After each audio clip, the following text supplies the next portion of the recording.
when you surrender, you know what? You find God.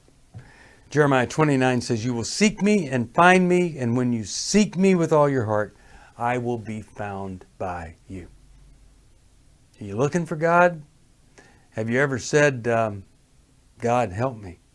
I need you. God says when you do that, when you finally reach that point, things are going to happen. Supernatural things. Maybe not instantly, but watch them play out over time. From New Life Ministries, this is Going Deeper with Stephen Arterburn. I'm Stephen Arterburn. And Going Deeper is all about taking the tough issues, the hard issues of life, looking a little bit deeper inside so that we can gain some insight into our lives. Hi there, Steve Arterburn here, and thank you for joining me. Brand new series today in Going Deeper. So I'm really excited that you have joined me today. Here's what we're going to be talking about. 1998. I'm not going to actually be talking about 1998. But 1998, Dave Stoop and I, Dr. Dave Stoop and I, did a project together. We created this little book called The 7 Keys to Spiritual Renewal. And eventually, and still, that book became named Transformation, which is exactly what it was all about. But it was the 7 Keys to Spiritual Renewal. Well then, at the same time, we created and we published the Spiritual Renewal Bible, 1998. Well, every year there is a group of people called the Evangelical Christian Publishing Association, and they determine the best books, the award-winning books that come out. And this year, my book, the book Kirby McCook and the Jesus Chronicles, won that award for young adult literature. So it's a Bible story book, and I was really proud of that. And I think it was the 5th award I had gotten. But back in '98, this Bible came out, Spiritual Renewal Bible, and it won Bible of the Year. It was up against some really amazing Bibles, like the Leadership Bible that's still in print today after all these years by John Maxwell. This Bible went out of print 2 years later. And so people didn't use it because, well, there are a couple of reasons. One of the things, this was the first Bible ever put into 2 different translations at the same time. And so rather than it make the best-selling Bible list because it had so many Bibles, it split that between this translation and the other. Anyway, it's a great Bible, and I want you to know what was in that Bible. 7 keys to spiritual renewal or spiritual transformation. Here they are. This is literally the spiritual DNA of Christians that grow. And so you've got, the first one is searching for God and surrendering to God. The second one is the word acceptance. The third one, the word confession. 4th, responsibility. 5th, forgiveness. 6th, transformation. And 7, preservation. So this series, and I'll start with surrender today, but this series we're going to go through all of these 7 fundamentals or foundational truths that I believe make up our path toward maturity, Christ-likeness, godly character, all of those kinds of things. All right? So today we start with surrender. By the way, let me just mention this. This Bible is still in print in the NIV published by Zondervan Publishing. If you go to Amazon or newlife.com, you can find the Spiritual Renewal Bible. I think you'll love it. It didn't get Bible of the Year for nothing. All right. So we're going to talk about this first one, and that is seeking or searching for God and surrendering to Him. Now, what do we do instead? Well, when we have a little problem, we try really hard.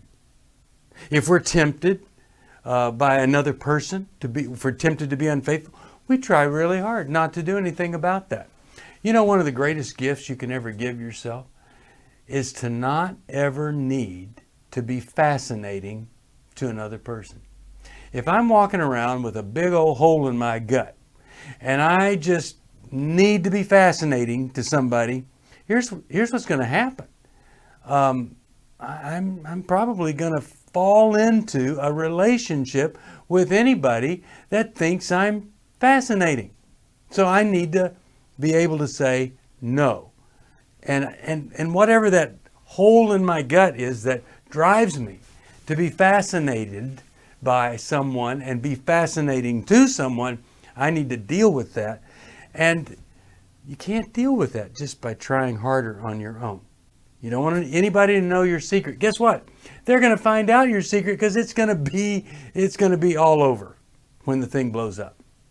Okay, trying harder. How many people have tried harder to stop drinking? How many people have tried harder to pull themselves, like people will say, here, pull yourself by the bootstraps up out of your depression? Well, that's just absolutely impossible to do. So I might try harder. There's another thing people do. They quit trying at all. They get into this thing called learned helplessness, where they are convinced, I've tried everything, there is no hope, there is no help, nothing I can do. What a sad thing that is.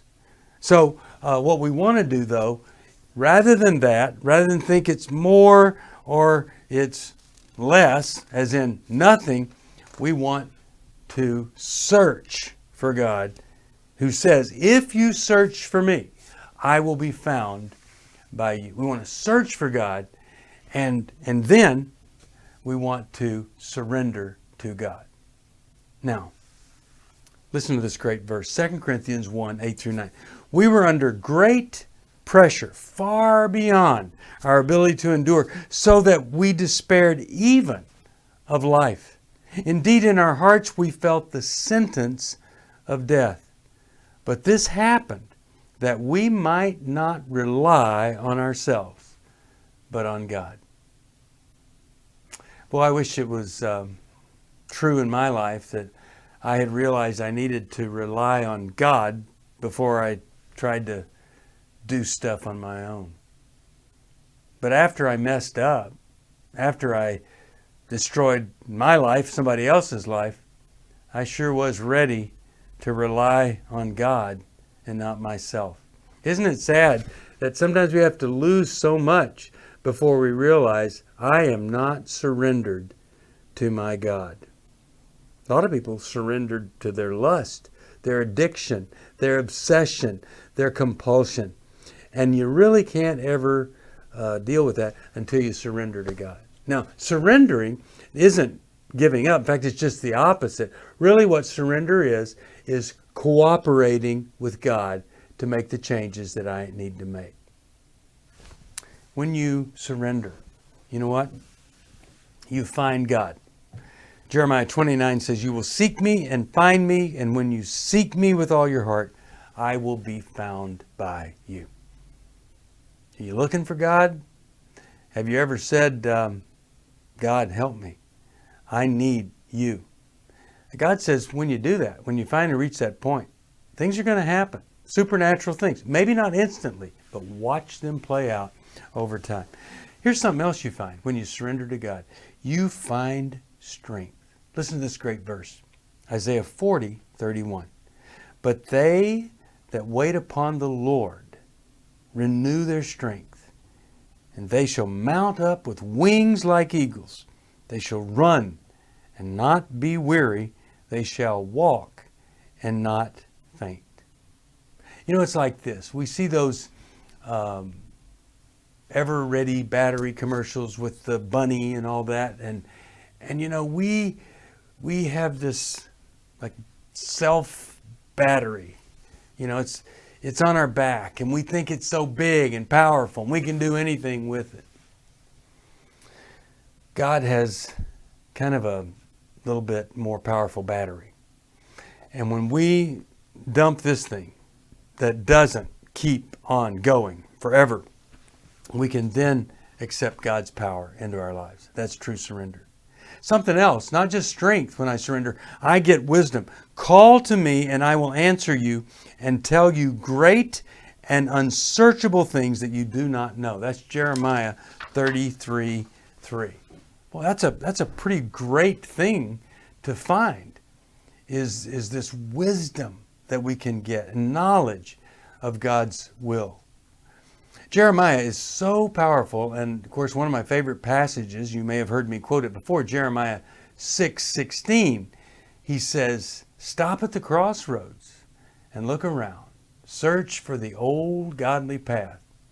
Walk in it, and you will find rest for your souls." What a great thing to do. So you stop running down the road, and you stop at the crossroads. And you say, more of this, more of me, more trying harder. Or wait a second, what if I don't take that? What if I take this road over here? And I really search for those steps that are God's steps. Search for that path, truly God's path. That's what I need to do. And when I do that, the whole world opens up for me. So here's the invitation from God. It's right out of Matthew 28:30. "Come to me, all of you who are weary, and you have these tremendous burdens. Come and let me lead you." What a great thing. He wants to lead us, because I am humble and gentle, and you will find rest for your souls. My burden is easy. My yoke is light. That's what God is inviting us to. We can do that. We can come to a place where you'd say, I'm coming to the end of myself, and I now want to totally surrender to God. Can a controlling person be surrendered to God? No, because you haven't surrendered. You want to control, you want to change, you want to cure, you want to conquer under your own strength. I'll tell you something else. A surrendered person doesn't criticize. You say, well, how do you ever get somebody to change? Well, it isn't through criticism. The research shows that a person who's criticized digs in their heels, and then they defend themselves, and they're much less likely to change than if you could find a way of talking about it without being critical, seeking help for both of you in a non-judgmental way, non-critical way. You're going to have better results that way. Results. What are the results in my life of surrendering? Well, I know a lot of people that have had the weight of the world put on them. And maybe they get caught. Maybe they are before a judge and they get sentenced. Whatever it is. Maybe there's an intervention done. And that's the end of their using and abusing and all of that. I've seen them settle back and feel such relief, because they always knew it was going to end. Now they know it's going to end this way. It's not going to end with a limb cut off or something like that. So they have a resignation and a peace. Second thing, a result, is that there is absolute wisdom and knowledge. When we confess our sins to each other and pray for each other, we can really get close to somebody by being open, and then we can pray with that person, knowing that we've been cleansed of our sins, we've confessed them. A righteous person, their prayers avail much to God. It matters to God when righteous people will pray. So when I get humble, when I have meekness and humility, I develop this wisdom to be willing to surrender to God. And then I have this peace, and I have this intimacy with God. One of our sons said to us one day, "Hey, don't I have some rights around here? And shouldn't there be a Bill of Rights for all of us kids?" My wife said, "Yeah, we pay the bills, so we have all the rights." Well, look, God has paid the bill for you through His Son, Jesus Christ. So since He has paid such a great price for you, don't you think He deserves you to surrender to Him?